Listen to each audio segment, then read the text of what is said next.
What's going on, dude? It's your boy Andy Matrix. I'm back on the camera.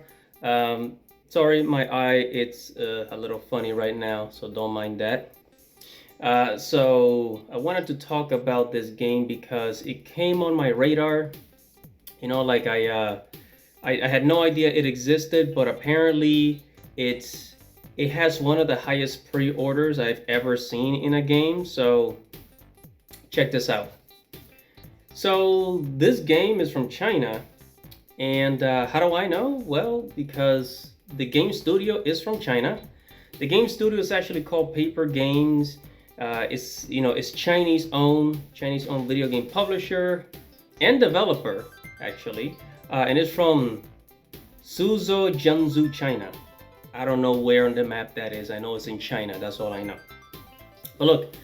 The game is really cute, it's very adorable, and although I'm sure this game is not just for girls, because that's what it looks like. It looks like it's a game made for girls, right? This is exactly how it should be done, because Western developers don't have the courage or brain cells to make a game like this. This is an open world adventure dress-up game. I want you to digest that. I never thought I would see such a genre because, but here we are. Here we are. I hope a lot of American developers are taking notes on this because, games like this. This is what people want. This is what people want, and it doesn't have to necessarily look anime style, but it has to be. It has to be similar, like in whatever art style. People look at it and they know I want to play this game. There's just something about it. The character, the world. I mean, just take a look at it. It's absolutely adorable, right? So, in a world where Western video games produce hideous female characters, here comes China with this adorable, cozy open world game.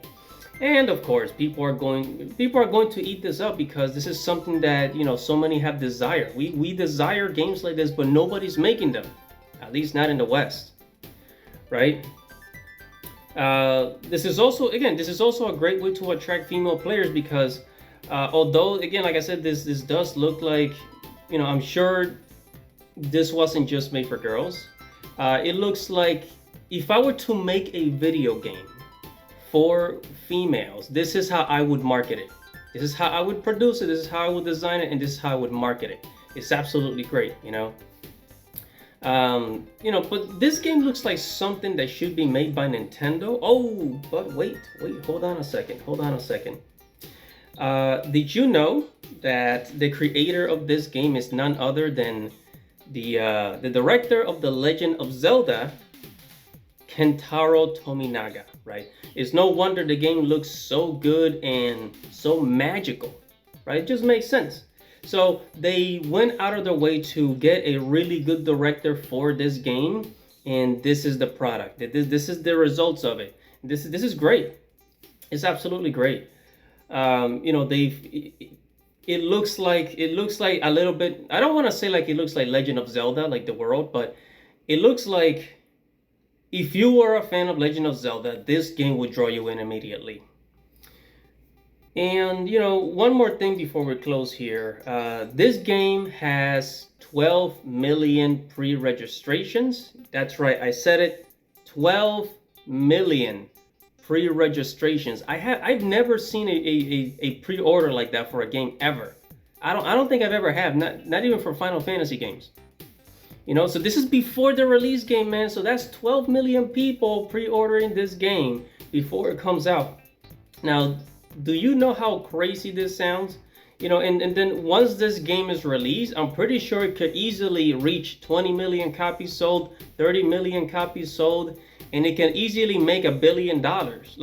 Basically like Hogwarts Legacy, $1 billion game.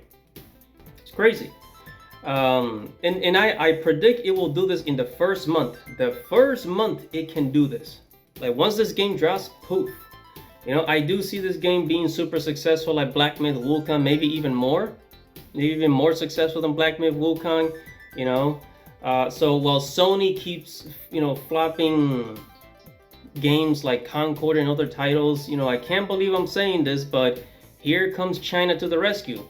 So I guess it's really up to South Korea, Japan, and China to produce and deliver really good games that we really want to play. Because in the West, you know, all these Western companies like Square, Square Enix, no, they're no longer a Western. They're not a Western company, but they sure are starting to look like one. Ubisoft, you know, all these companies, man, they just don't seem to understand what people really want.